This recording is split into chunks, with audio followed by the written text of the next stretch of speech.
जिनको वेद व्यास जी ने भागवत की रचना करके प्रदान की। सब लोग बहुत सावधानी से सुनो। श्री सुखदेव जी भी महादेव की कृपा से वक्ता बने, कथा सबको पता ही है, उसका ज्यादा विस्तार नहीं करेंगे। सौनकादि ऋषियों ने प्रश्न किया, बोले महाराज सुखदेव जी के बारे में आपने बता दिया, अब कृपा करके ये बताइए परीक्षित कौन है और ऐसा क्या हुआ जिसके कारण उनको 7 दिन कथा श्रवण करनी पड़ी। हमने सुना उनको मृत्यु का श्राप लगा था। तब सूत जी महाराज अब यहां से परीक्षित का परिचय देने की कथा शुरू करते हैं और उसी में महाभारत के अंश का स्पर्श करते हैं। यदा मृधे कौरव संजयानां वीरेस्वथो वीरगतिं गतेषु ब्रकोदरा विक्तगदा विमर्श भृगनोरुदण्डे धृतराष्ट्रपुत्रे। महाभारत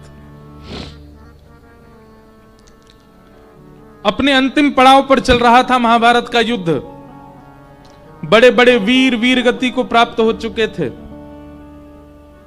और उसी समय रणभूमि पर लड़ रहे हैं दुर्योधन और भीम। भीम के अनेक प्रयास करने पर भी दुर्योधन पस्त नहीं हुआ। सब जानते हैं उसका लोह शरीर था। तब उसने भगवान की ओर देखा, आलोक्य वदनम सख्य, अपने ठाकुर जी की ओर जब देखा तो ठाकुर जी ने केवल इशारा किया, ऐसे मतलब बैठे बैठे जैसे इशारा करते हैं ऐसे बस कर दिया। समझ गया इसकी जंघा पर प्रहार करना है। अब देखिए धर्म युद्ध में जंघा का प्रहार नियम नहीं है, नाभि से नीचे आप प्रहार नहीं कर सकते धर्म युद्ध में। लेकिन ठाकुर जी की आज्ञा को भीम ने किंचित भी विचार नहीं किया।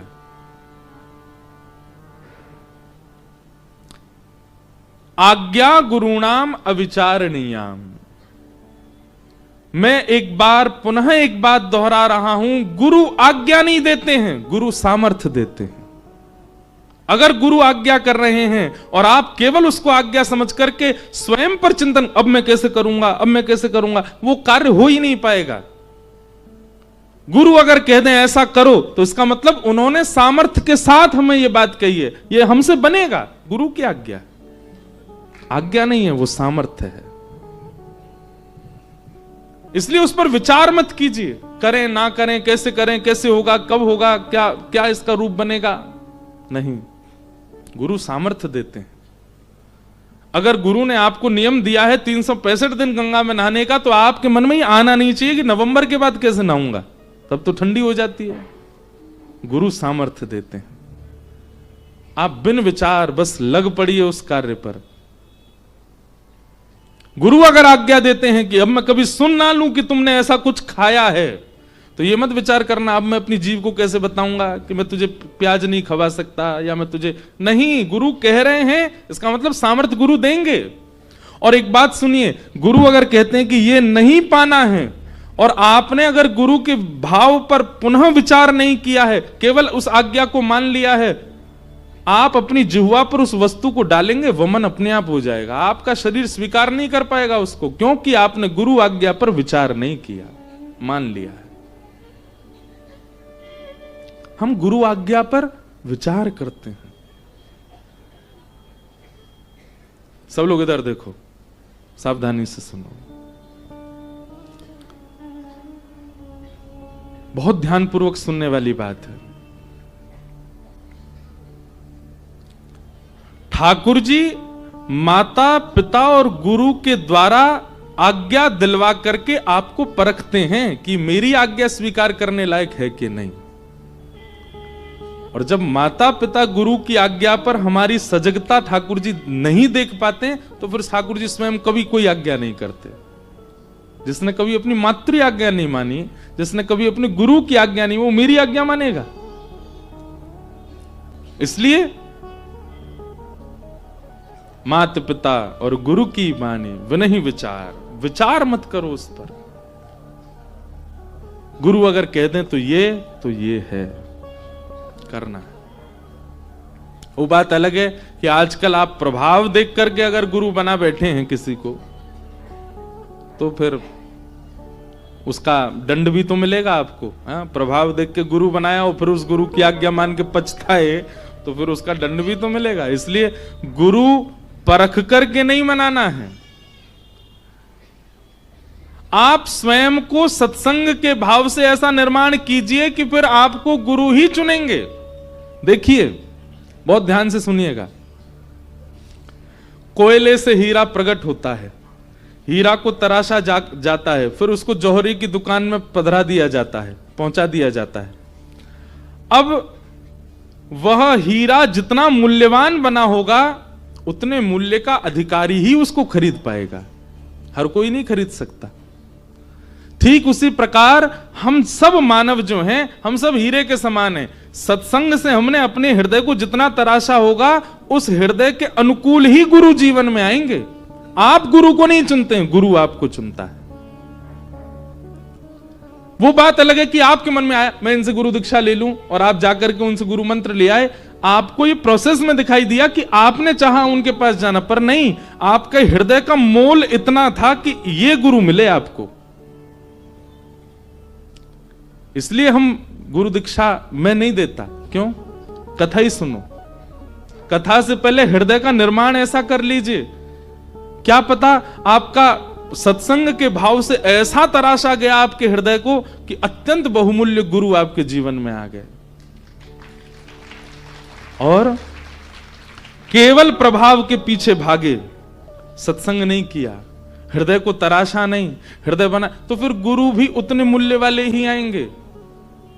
गुरु भी ऐसे ही आएंगे जो हीरे का डस्ट खरीद सके।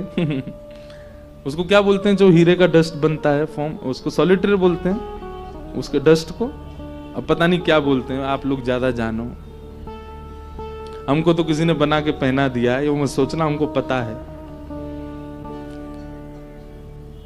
अच्छा, इसके पीछे भी कारण है। कई लोग मुझसे पूछते हैं आप क्यों पहनते हो। हमारे यहां संस्कारों में कर्ण भेदन संस्कार भी है, और ये नियमित रूप से, अब मैं उसकी पूरी जानकारी लेके कल बताऊंगा, ठाकुर जी का भी कर्ण छेदन संस्कार होता है। हमारे यहां संस्कार है, हर पुरुष का कर्ण छेदन होना चाहिए। लोग बाग इस बात को पता नहीं किस रूप में लेते हैं, पर मैं कल और गुरुजनों से पूछ के इसके विषय में पूरी जानकारी सुनाऊंगा, और कल ठाकुर जी का कर्ण छेदन संस्कार का एक पद भी सुनाऊंगा। ठाकुर जी का जब कर्ण छेदन संस्कार हुआ तो क्या हुआ, इतनी सुंदर कथा है। तो ये कर्ण छेदन संस्कार, ये संस्कार है, ये होता है, हर पुरुष का होना अनिवार्य होता है। अब नहीं हो पाया हो तो बात अलग है, पर होना चाहिए। अब कई जगह ऐसा मानते हैं कि गुरु कान में मंत्र बोल देते हैं तो वही कर्ण छेदन हो जाता है, उसी को कर्ण छेदन संस्कार मान लो। यह भी एक अपना अपना मत है, पर धारण करना चाहिए पुरुषों को भी।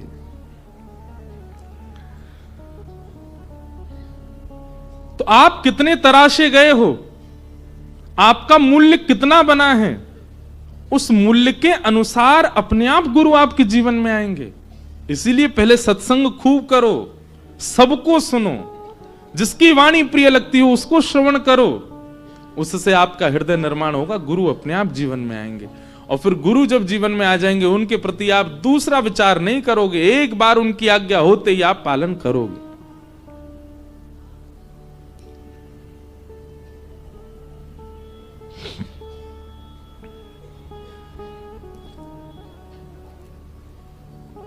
भीम ने विचार नहीं किया, ठाकुर जी ने आज्ञा दी तो भीम ने यह नहीं सोचा कि ये तो धर्म युद्ध है, यहां नाभि से नीचे कैसे प्रहार करूं मैं। अपनी प्रचंड गदा को जैसे ही घुमा करके नाभि पर प्रहार किया, सब आश्चर्यचकित हो गए और गिर पड़ा दुर्योधन। पांडव जीत गए। आकाश में खड़े हुए सब देवता नारद जी के पास गए, बोले आपके होते हुए ये सब हो रहा है, बताओ धर्म युद्ध में ये सब चल रहा है। नारद जी ने जाकर के ये खबर दे दी बलराम जी को। बलराम जी को जैसे ही पता चला कि बलराम जी तो युद्ध में थे ही नहीं, तो बलराम जी दौड़ करके आए भीम को मारने के लिए। भगवान ने रोका, बलराम जी को समझाया, बोले आप क्यों मार रहे हैं? बोले धर्म युद्ध है और धर्म युद्ध में ये नाभि से नीचे प्रहार कर रहा है, धर्म की रक्षा मैं नहीं करूंगा तो कौन करेगा? लाला तू तो भक्त वत्सल है, तू तो कृपा करे सबन पे, तू तो दयावान है, पर मुंह पे ना होवे दया। कोई धर्म विरुद्ध कार्य करेगा तो मैं देख नहीं पाऊंगा, और तू हट जा मेरे मार्ग से, या भीम आज छोड़ूंगा नहीं मैं। ठाकुर जी बोले यही रोष, यही क्रोध, यही बल तब दिखाया होता जब भरी सभा में द्रौपदी निर्वस्त्र हो रही थी। तब आपने क्यों नहीं किया? उस समय आपको धर्म की याद क्यों नहीं आई? उस समय आप रक्षक क्यों नहीं बने ठाकुर दाऊ दादा?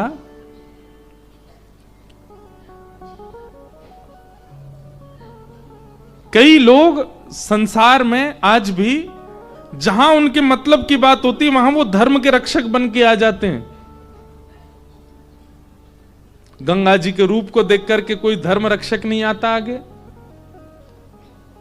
गौ की स्थिति देख करके कोई धर्म रक्षक नहीं आता आगे।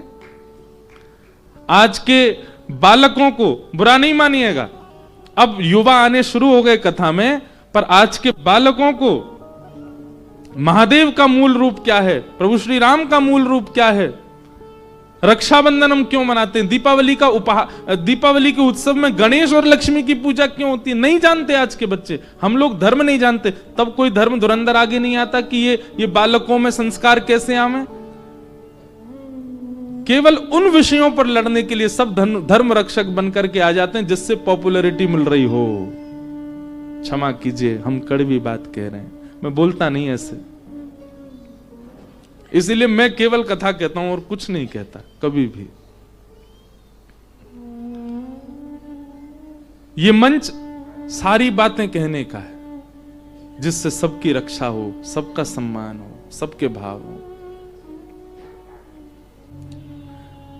आज दाऊ दादा को ठाकुर जी कह रहे हैं इतना ही रोष अगर आपने उस दिन दिखाया होता ना भैया, जिस दिन द्रौपदी का चीरहरण हो रहा था, तो आज ये नौबत ही नहीं आती, आज महाभारत युद्ध ही नहीं होता।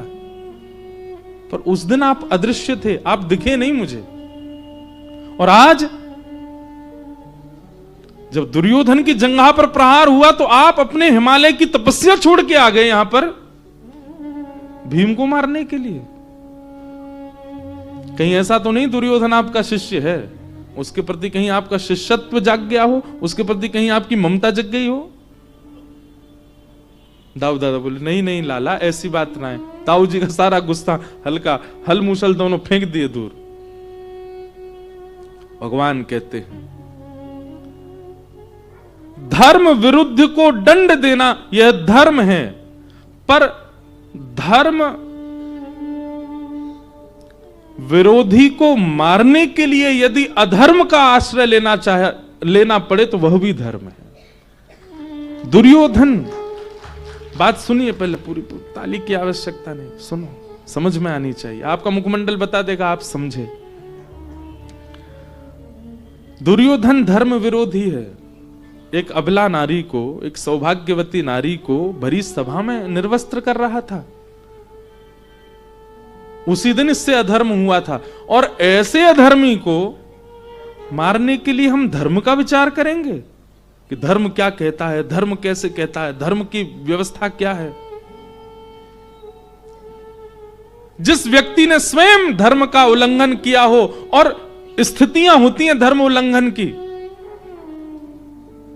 एक नारी का असम्मान, नारी के सौभाग्य का हरण, नारी के भाग्यवंत भेष का हरण, यह तो धर्म की चरम स्थिति को पार कर देना होता है अधर्म की। वो किया है दुर्योधन ने। और ऐसे अधर्मी को मारने के लिए भैया यदि अधर्म का आश्रय लेना पड़े तो वह भी धर्म है। ब्राह्मण को नहीं मारना चाहिए, पर रावण को मारा भगवान ने। वहां पर भी यही बात आई, क्या एक सौभाग्यवती नारी का हरण किया रावण ने। पर स्त्री पर कुदृष्टि डाली है रावण ने, वह धर्म की अधर्म की चरम स्थिति को पार कर चुका है। इसलिए अब उसका धर्म नहीं देखा जाएगा, वो ब्राह्मण है विप्रकुल का, ये सब विचार नहीं किया जाएगा। कभी कभी अधर्मियों को मारने के लिए धर्म का अतिक्रमण करना पड़ता है, और वही धर्म है। इसलिए दुर्योधन की जंघा पर प्रहार करवाया मैंने।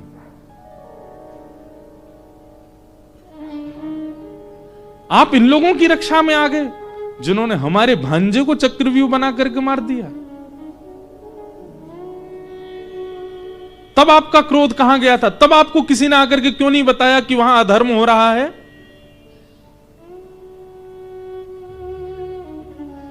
दाऊ दादा का बहुत स्नेही है, बहुत प्रेमी था अभिमन्यु, और जैसे ही पता चला कि अभिमन्यु मारा गया, भगवान ने पूरी बात बताई कैसे मारा गया।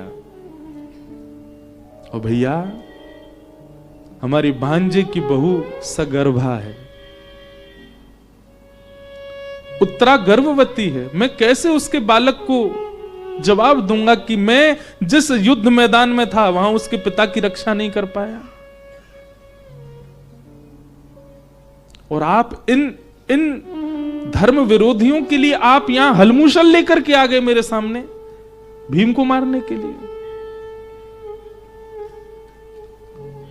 दुनिया कहे मैं पक्षपाती हूं तो हां मैं हूं, पांडवों का पक्षपाती हूं, पर पांडवों के उन गुणों को कोई नहीं देख रहा है जिस गुण के कारण मैं पक्षपाती बना हूं। दाऊ दादा का सारा क्रोध वहीं शांत हो गया। ठाकुर जी को हृदय से लगाया, बोले लाला मुझे क्षमा कर दे, मुझे क्रोध ज्यादा ही आए गए हो। ठाकुर जी बोले क्रोध भी अच्छा, पर सही समय पे आवे। और पांडवों की विजय हुई। परंतु अब भी संपूर्णता हुई नहीं थी। गुरुपुत्र अश्वत्थामा को अचेत अवस्था में पड़े दुर्योधन ने कह दिया, इन्होंने छल से मारा तो तुम भी छल करो, तुम क्यों विचार करते हो? और अश्वत्थामा मारने के लिए जब गया, भगवान पांडवों को लेकर के अन्यत्र कहीं चले गए, पर द्रौपदी के 5 पुत्र सोते रहे और उन 5 का वध अंधेरे में पांडव जान करके कर दिया।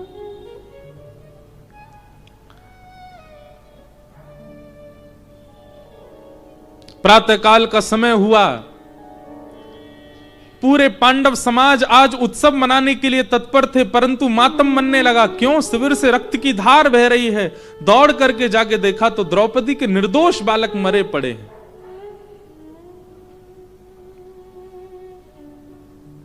अर्जुन ने जैसे यह दृश्य देखा, तुरंत संकल्प लिया, तुम रो मत द्रुपद सुता, मैं संकल्पित होता हूं, जिसने भी तुम्हारे बालकों का वध किया वो कोई भी हो, यदि इंद्र भी होगा तो आभूषणों से युक्त उसके हाथों को नष्ट कर दूंगा। भगवान, अब देखो ये बहुत सुंदर कथा। ठाकुर जब अर्जुन प्रतिज्ञा ले रहा था कि द्रौपदी के बालकों को जान से मार दूंगा, द्रौपदी के बालकों के हत्यारे को जान से मार दूंगा, ठाकुर जी उसका हाथ पकड़ रहे हैं। अर्जुन नहीं, प्रतिज्ञा मत लो। क्रोध में ली गई प्रतिज्ञा घातक होती है, पहले क्रोध शांत करो अपना। ठाकुर जी आज्ञा कर रहे हैं, क्रोध में लिया गया निर्णय कभी आपका भला कर ही नहीं सकता। इसलिए कैसे भी किसी भी उपाय से पहले क्रोध को शांत होने दीजिए।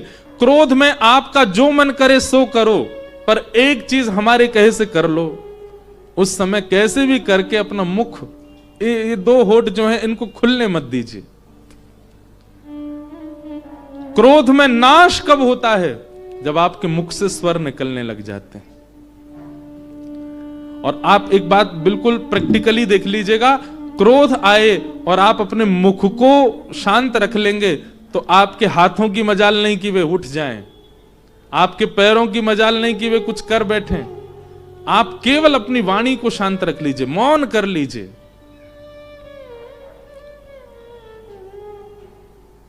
अगर उस समय आप मौन हो गए तो आप एक बहुत बड़े विचित्र निर्णय को लेने से बच जाएंगे, जिससे आपका पूरा जीवन परिवर्तित होने वाला था। जीवन सिक्के की भांति पलटने वाला था, एक अभाग्य की ओर। क्रोध में कभी निर्णय नहीं लेना चाहिए। क्रोध में लिया गया निर्णय घातक होता है। भगवान ने हाथ पकड़ा, अर्जुन नहीं, क्रोध में निर्णय मत लो। तो अर्जुन इतना क्रोध में था कि उसने ठाकुर जी का हाथ भी छोड़ दिया। बोले हट जाइए केशव, आज मुझे बोलने दीजिए। मैं प्रतिज्ञा लेता हूं, जिसने भी द्रौपदी के निर्दोष बालकों को मारा, मैं उसको जीवित नहीं छोड़ूंगा। भगवान कुछ बोले नहीं, मन ही मन सोचे अब आइयो मेरे पास, फिर बताऊंगा। वही हुआ, जब ढूंढने के लिए निकले द्रौपदी के बच्चों के हत्यारे को, तो पता चला कि अश्वत्थामा, गुरुपुत्र अश्वत्थामा,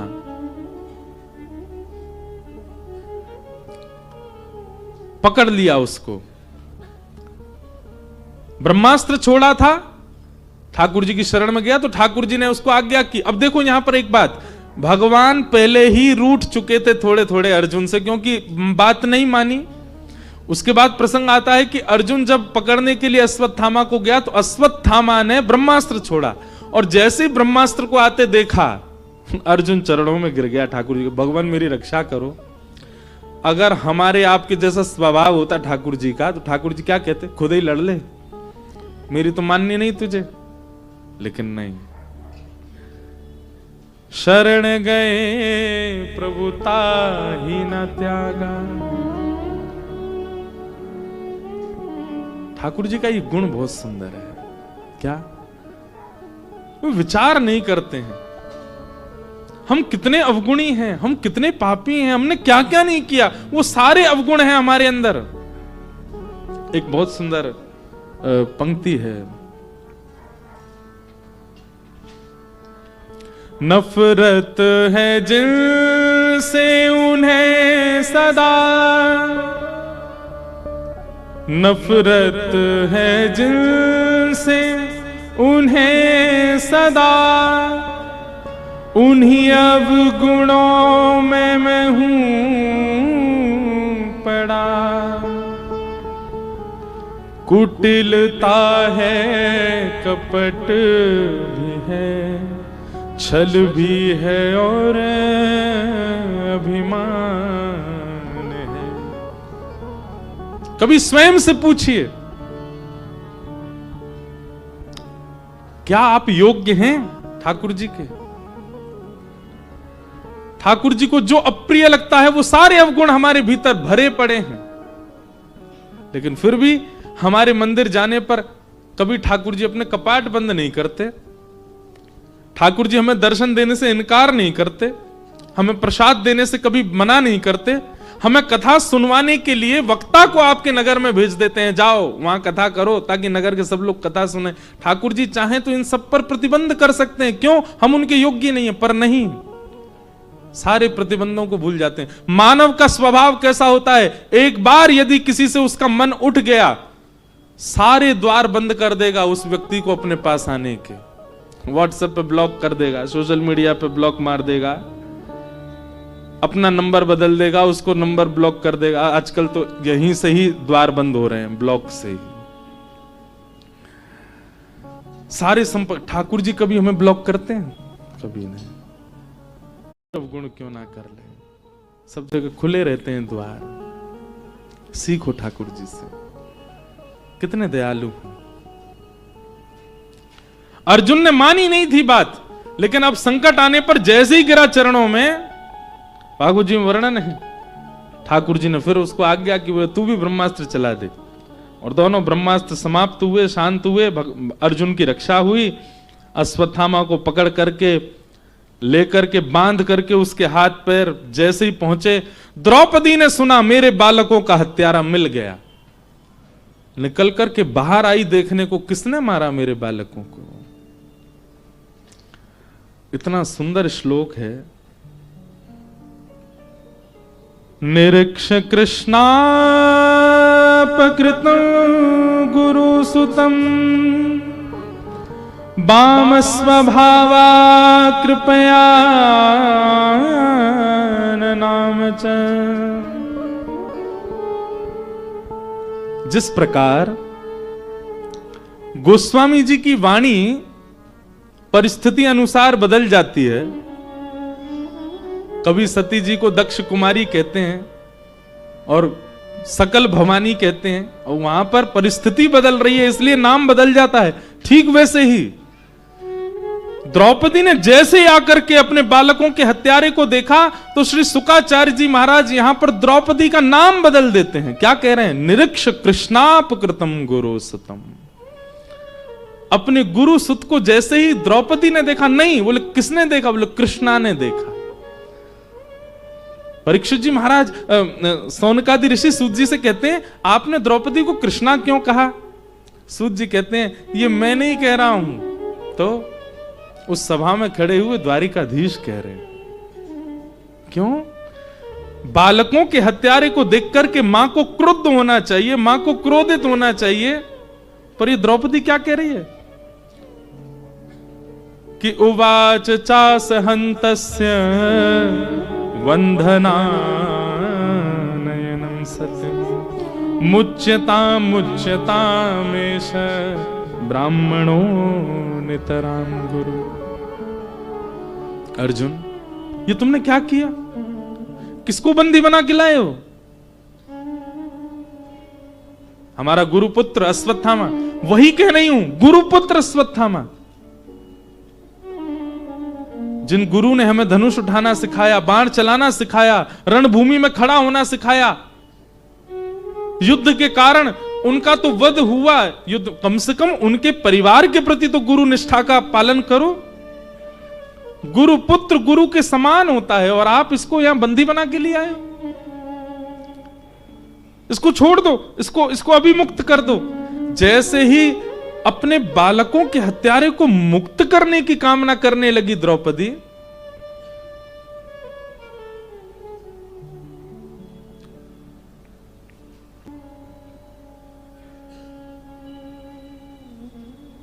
भगवान कहते हैं मां सब सह लेगी, पर उसके बालक पर यदि पिता भी प्रहार करें तो पिता का रोष भी नहीं सह पाती। खुद शिकायत करेगी, देखो तुम्हारा बेटा ऐसा करता है, देखो ये ऐसा करता है।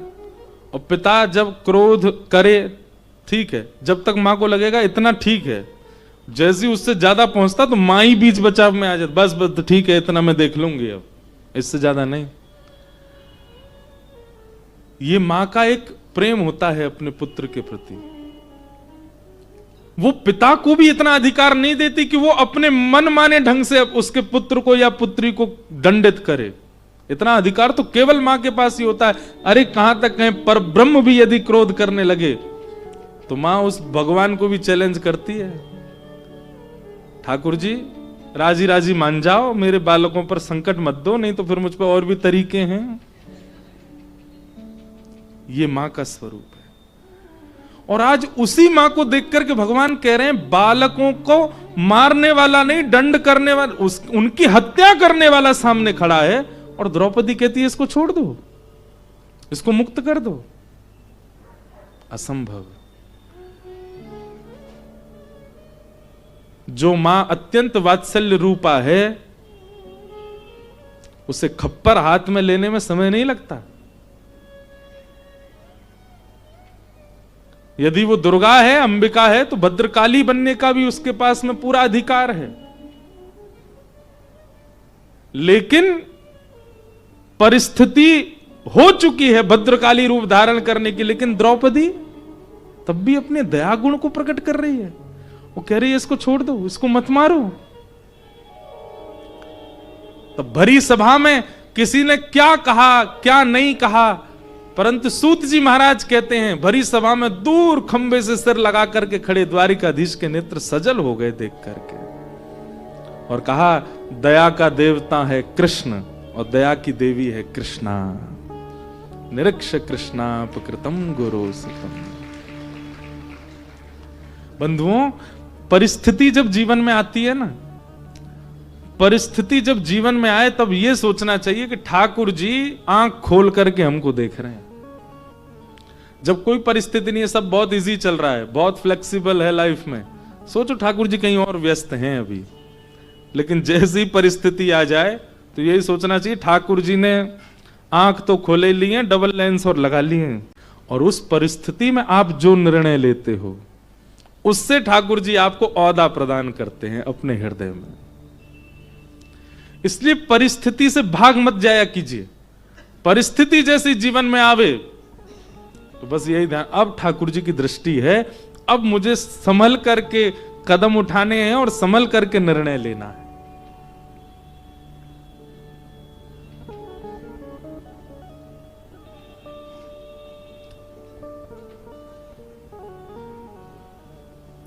पूरी परिस्थिति बन चुकी थी क्रोध की, पर नहीं किया, बल्कि कह दिया कि इसको छोड़ दो। अर्जुन ने पूछा क्यों? द्रौपदी कहती है मैं एक मां हूं, और मां का सबसे बड़ी पीड़ा क्या होती है? उसके सामने उसके पुत्र का वध, उसके जीवित अवस्था में उसका पुत्र ना रहे। महाभारत का श्लोक है, उठ ही नहीं रहा। वासुदेव जरा कष्टम कष्टम निर्धन जीवनम पुत्र शोक महाकष्टम कष्टात् कष्ट कर क्षुधा। बहुत ध्यान से सुनिए, सबसे बड़ा कष्ट क्या है? जरा, बुढ़ापा। आंखों पे पड़ेगा जाला, नाक से बहेगा नाला, लाठी से पड़ेगा पाला, जरा जिंदगानी का। सबसे ज्यादा कठिनाई होती है बुढ़ापे में। अच्छा पता है क्यों? क्योंकि आपकी इंद्रियां हो चुकी हैं शिथिल, पर इंद्रियों की जो इच्छाएं हैं वो बहुत बलवान होती हैं। आप जब भुजिया खा रहे होते हैं तो जो वृद्ध जिनके दांत नहीं है उनका मन नहीं होता? बहुत मन होता है, उनका भी होता हम भी खाएं, पर इंद्रियां जा चुकी हैं, इंद्रियां पूर्ण रूपेण शिथिल हो चुकी हैं। तो वासुदेव जरा कष्टम, सबसे बड़ा कष्ट क्या है? बुढ़ापा। पर बुढ़ापे से भी जब बड़ा कष्ट क्या है? निर्धन जीवनम। एक तो बुढ़ापा और उसमें भी निर्धन हो जाना, ये सबसे बड़ा कष्ट है। पर संसार में सबसे बड़ा कष्ट क्या है? सबसे प्रचंड कष्ट क्या है? पुत्र शोक महाकष्टम। वो महाकष्ट है कि माता पिता जीवित और उनका पुत्र चला जाए। द्रौपदी कहती है मैं 5 पुत्रों की मृत्यु की स्थिति में हूं अभी। एक मां को कितनी पीड़ा होती है अर्जुन, तुम सह भी नहीं पाओगे। 1 करोड़ बिच्छू एक साथ डस रहे हो, चाहती जिस पीड़ा में मैं हूं कोई और मां जाए, इसलिए इसको मत मारो। द्रौपदी यूं ही नहीं बन गई है भगवान की बहन, यूं ही नहीं प्रिय है श्री कृष्ण को। दया गुण ठाकुर जी को बहुत प्रिय है। दया का गुण लाइए। अनेक बातें द्रौपदी ने कही। मुझे अचानक याद आया कृष्ण जन्म होना है आज।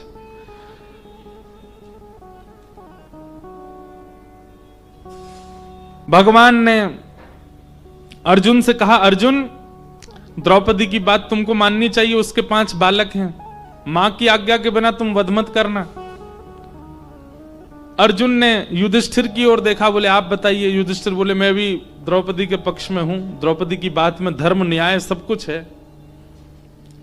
भीम की ओर देखा तो भीम तो वैसे ही अपनी भुजाएं तान रहे थे, बोले तू छोड़ दे मैं मारता हूं इसको। बलवान व्यक्ति का यही स्वभाव होता है। और भीम वही है। बुरा नहीं मानिएगा कोई बलवान बैठा हो तो। बलवान लोग यहां से कम सोचते हैं, उन यहीं से ही सोचते हैं सीधा।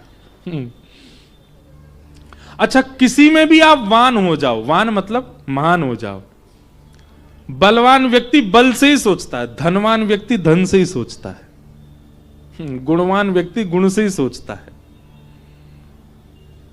इसलिए भगवान के हो जाओ तो भगवान से ही सोचोगे, उनसे ही विचार करोगे।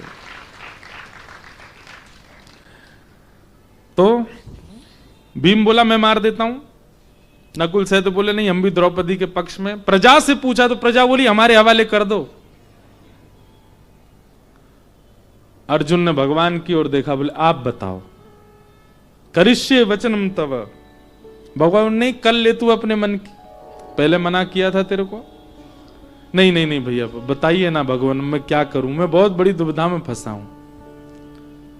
ठाकुर जी की जब कोई एक बार नहीं मानता और फंसने के बाद जब दोबारा पूछता है कि ठाकुर जी मुझे बताओ मैं क्या करूं, ठाकुर जी आना मैं लेके चलता हूं तुझे। आप क्या कह रहे थे, मैं ठाकुर जी आगे कीचड़ है, मैं जा नहीं पा रहा, आप बताइए ना। पहले मना किया था ना, मत जाओ उधर से, गलती हो गई, अब बताइए अब क्या करूं। आओ मेरा हाथ पकड़ो, लेके चलता हूं। ठाकुर जी फिर दलदल में लेके जाएंगे, कीचड़ से निकाल के दलदल, और 2-4 बार बुक बुका जाओगे, सांस मांस चली जाएगी, गिरने नहीं देंगे लेकिन अनुभव कराएंगे। एक बार आज्ञा ना मानने का फल तो देंगे। इसलिए एक बार में ही मान लिया करो ठाकुर जी की। बड़ी प्रसिद्ध एक बात हो गई, वायरल हुई। वो हमारे एक पंडित जी, उनका ब्याह निश्चित हुआ। मुझसे बोले महाराज जी ब्याह करूं कि नहीं करूं। मैंने कि करना तो है ही भैया, तुम्हारा क्या मन है। वो पता नहीं, समझ नहीं आ रहा है। मैंने कहा एक काम करो, हमारे लाल जी से पूछो, पर्ची डालो सामने। एक पर्ची डाली करूं, एक पर्ची डाली नहीं करो, और एक और पर्ची डाली जैसा तुम्हारा मन, ठाकुर जी कह रहे हैं। तीनों पर्ची डाली, सब हम लोग विप्रदेव सब खड़े थे। पर्ची डाली रात में शयन में, सुबह मंगला करके हमने कि भाई एक पर्ची उठाओ। पर्ची उठाई तो उसमें आया नहीं करो। स्पष्ट ठाकुर जी ने मना कर दिया, मत करो। अब हम सब उसको देखें। मैंने कि अब उसने कहा एक तो दुविधा हो गई, वो तो मैंने आपको बताई नहीं। मैंने क्या, घर वाले तो पक्का कराए हैं। मैंने कि तो फिर इतना, इसीलिए गुस्सा में ठाकुर जी ने मना किया है। बोले पहले मुझसे पूछता, जब सारी बात पक्की होगी तब क्यों पूछने आया है। बोले एक बार और डाल लूं, शायद हां कर दे। मैंने कहा डाल, तो फिर डाली, फिर उठाई तो क्या आया, कर लो। आगे मैंने कि सुन, अब एक एक पॉइंट हुए, अब तीसरा पॉइंट देख। मैंने कहा अब एक बार और डाल, अब जिस तरफ पड़ला ज्यादा, 2 वोट जहां पड़े वो करना। पंडित जी ने तीसरी बार फिर पर्ची डाली, अब की बार उठाई तो आया जैसा तुम्हारा मन। तीनों बार तीनों अलग उत्तर। सिर पकड़ के बैठ गए। मैंने कहा सुनो, हमारे लाल जी छोटे से, अब ज्यादा संकोच, उनको खेलने दो। मैंने अब तेरा जो मन हो तो कर। ब्याह कर लिया। ब्याह के बाद में अब हम तो रहते हैं कथाओं में, रहते हैं महीनों महीनों बाहर ही हैं। तो उनकी गृहिणी गई अपने मायके, और मायके जाकर के फिर महीनों तक आई नहीं। अब वो बोले महाराज जी क्या करूं। मैंने लाल जी तो पहले ही मना कर रहे थे मत करो। तुमने जबरदस्ती करी।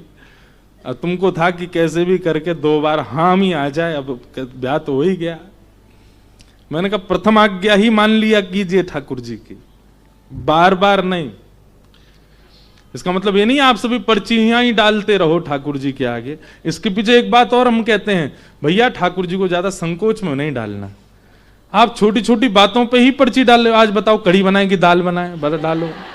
ठाकुर जी कहेंगे अरे भैया मैं नित्य क्रीड़ा करवे वारो, निकुंज में रहवे वारो, तेरी उलझनन ने सुलझाऊंगो। तो को मैंने बुद्धि दई, आंख दई, नाक कान सब दिए, अपने आप कर।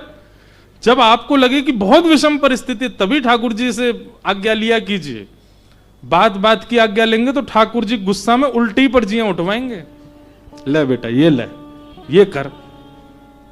हाँ तो कहीं हमारो नुकसान कर रहा लीला में। तो भगवान ने मना किया था अर्जुन को कि प्रतिज्ञा मत ले, पर अर्जुन नहीं माना। तो अब जब गया ठाकुर जी कर ले अपने मन की, कर ले। नहीं नहीं, एक बार आप बता दीजिए, जो कहेंगे वो करूंगा। भगवान बोले देख ले, जो कहूंगा सो करेगा। बोले हाँ। भगवान कहते हैं ब्रह्म बंधुर न हंतव्य आतताई बधारहण। ब्राह्मण कैसा भी क्यों ना हो, अर्जुन उसको मारना नहीं चाहिए। और बालकों का हत्यारा कोई भी क्यों ना हो, उसको छोड़ना नहीं चाहिए। तेरे सामने जो परिस्थिति है, ये ब्राह्मण है इसलिए इसको मारना नहीं है, और क्योंकि ये बालकों का हत्यारा आतताई है इसलिए इसको जीवित नहीं छोड़ना है। अर्जुन बोला मैंने किससे पूछ लिया, मारना भी है छोड़ना भी है। लेकिन मैंने कहा ना ठाकुर जी दलदल में ले जाएंगे, 2-4 डुबकी लगवा देंगे लेकिन निकाल लेंगे। ठाकुर जी ने यहां पर इतनी सुंदर एक पंक्ति लिखी, आलोक्य वदनम सख्य। जैसे ही अर्जुन के माथे पर पसीना आने लगा, अब मैं क्या करूं, तब भगवान ने उसकी ओर अपनी कटाक्ष दृष्टि से देखा। और जैसे ही ठाकुर जी ने देखा, देखते ही अर्जुन को पता लग गया मुझे क्या करना है। ब्राह्मण है इसलिए मृत्यु दंड नहीं देना, बालकों का हत्यारा है इसलिए इसको जीवित नहीं छोड़ना। मतलब ऐसी स्थिति करनी है कि जीवित रहे पर प्रति क्षण मरे।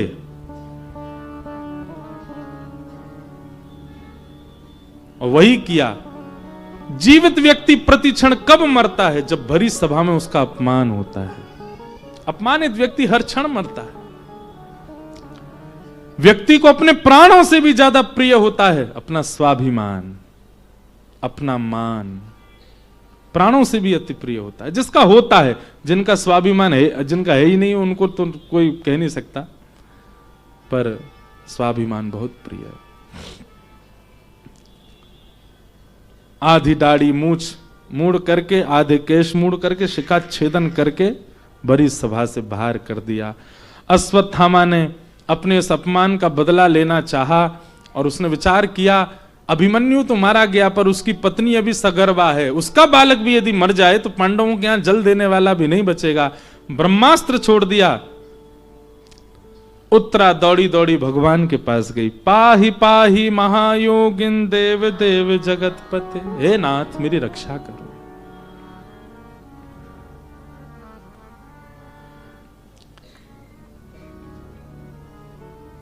मुपति 5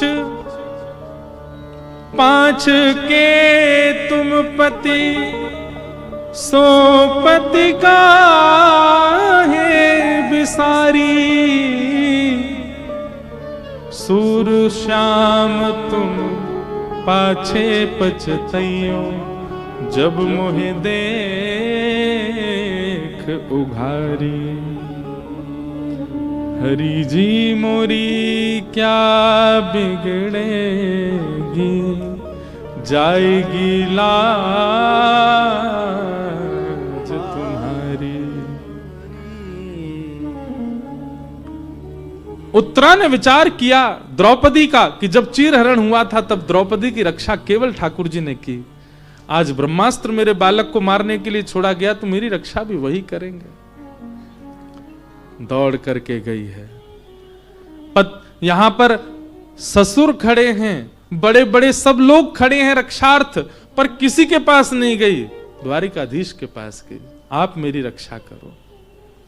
भगवान ने एक रूप से तो बाहर खड़े थे, अंगुष्ठ रूप धारण करके उत्तरा के गर्भ में प्रवेश करके अपने सुदर्शन चक्र से अपने गदा को ही सुदर्शन चक्र की भांति घुमाया और ठाकुर जी ने उत्तरा के गर्भ के बालक की रक्षा की। बोलो भक्त वत्सल भगवान की जय। यही बालक परीक्षित बना।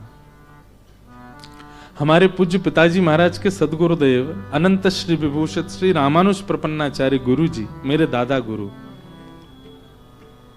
उनकी एक बात, उन्होंने एक सभा में एक बात कही और इस बात पर स्वामी श्री अखंडानंद जी ने मोहर लगाई। वे कहते हैं भगवान ने द्रौपदी के 5 पुत्र नहीं बचाए, जिनका वध करने अश्वत्थामा पहुंच गया। तो ठाकुर जी को पता था अश्वत्थामा आ रहा, तभी तो पांडवों को लेकर के चले गए। लेकिन भगवान ने उत्तरा के बालक की बाहर से नहीं, गर्भ में प्रवेश करके रक्षा की है। भागवत जी में स्पष्ट वर्णन है कि ठाकुर जी उनके गर्भ में प्रवेश कर गए और अपनी चक्रा नाम की गदा को चक्र की भांति घुमाया। सुदर्शन चक्र लेकर के नहीं गए ठाकुर जी। क्यों? ठाकुर जी के मन में भाव आया, नन्हा सा बालक है, नन्हा सा बालक है, चक्र के तेज से कहीं कोई दिक्कत ना हो, इसलिए ठाकुर जी विचार करके गदा लेकर के गए और उस गदा को इतनी द्रुत गति से घुमाया कि उर्ध होकर के उसकी वायु जाने लगी और ब्रह्मास्त्र आकाश में ही नष्ट हो गया। लेकिन हमारे गुरुदेव भगवान एक बात यहां पर कहते हैं, ठाकुर जी ने द्रौपदी के बालकों की रक्षा नहीं की, उत्तरा के गर्भ के बालक की गर्भ में जाके रक्षा की। गर्भ में जाके रक्षा करी, ये बड़ी बात है। मतलब जिस गर्भ में हमें दोबारा ना जाना पड़े उसके लिए कर्म सुधारो, ये सारे शास्त्र करते हैं। पुनर्जन्म ना लेना पड़े ऐसे कर्म करो। ठाकुर जी उस गर्भ में प्रवेश कर गए। ऐसा क्या विशेष था उस बालक में? तब गुरुदेव भगवान कहते हैं, ठाकुर जी को पता था भविष्य में ये कथा का श्रोता बनेगा, मेरी कथा का अधिकारी बनेगा, मेरी कथा श्रवण की रुचि इसके चित्त में आएगी और ये सप्ताह कथा श्रवण करने वाला एक श्रोता है। इसलिए ठाकुर जी गर्भ में प्रवेश कर गए उसकी रक्षा करने। गुरुदेव भगवान कहते हैं, अपने जीवन में कोई व्यक्ति एक क्षण भी यदि सत्संग या कथा श्रवण कर रहा है तो इस बात को प्रमाणित मान ले कि उसने गर्भ में भगवत दर्शन तो किया है। उसके गर्भ में ठाकुर जी ने उसको आकर के देखा तो है। आपने भगवान को देखा, ठाकुर जी को देखा, क्यों भावमयी चर्चा पर आप रुदन करने लगते हो? क्यों कथा में आपकी इतनी तत्परता कि सुबह के भयंकर कोहरे में आप घर बार छोड़ के यहां आके कथा सुन रहे हो? दूर दूर तक जगह नहीं है। कई लोग, जालान जी पहले घंटे से मुझको दिख रहे हैं, खड़े हैं। आपका कोई नाता तो है नहीं ठाकुर जी से, क्यों खड़े हो, क्यों सुन रहे हो? कल एक बालक, आप ऐसा नहीं किया करो, कल गाड़ी जा रही, वो कितनी दूर तक पीछे भाग रहा था गाड़ी। मैं भैया कोई हीरो नहीं हूं, कोई सेलिब्रिटी नहीं। आप ऐसा करके हमको ये बताओ नहीं कि हम कुछ हैं। हम शून्य ही रहने दो हमको, हम कुछ नहीं है। पर आपका ये प्रेम, आपकी ये तत्परता, आपकी ये सजगता इस बात का प्रमाण है कि आपने ठाकुर जी को अपने मातृ गर्भ में देखा है, उनको कभी तो उनका अनुभव किया है, तभी तो उनकी चर्चा आपको प्रिय लग रही है, तभी तो उनकी वार्ता आपको प्रिय लग रही है। हमारे अभिषेक भैया बोले, महाराज जी मुझ पर आप ऐसा अनुग्रह कर दो। मैंने क्या? बोले, भगीरथ भैया, चाचा जी सब लोग कथा का क्रम लिए हैं, बापू की कभी ना कभी कथा होती रहती है, मुझे भी आप आशीष दो, मैं भी हर साल कथा कराया करूं भागवत जी की। मैं भी एक, बोले मैं पहली बार अपनी माँ के कृपा से, माँ के आशीर्वाद से, मेरी बहनों के आशीर्वाद से, परिवार के आशीर्वाद से कथा करा रहा हूं, पर मेरा मन है मैं हर साल कुछ ना कुछ। मैंने कहा देखो ये तो ठाकुर जी की इच्छा है। क्यों आपकी रुचि बढ़ रही है कथा में? आपने ठाकुर जी को देखा है।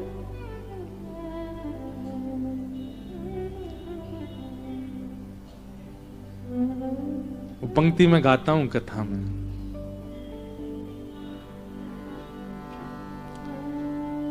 कई जन्मों से बुला रहे हो, कोई तो नाता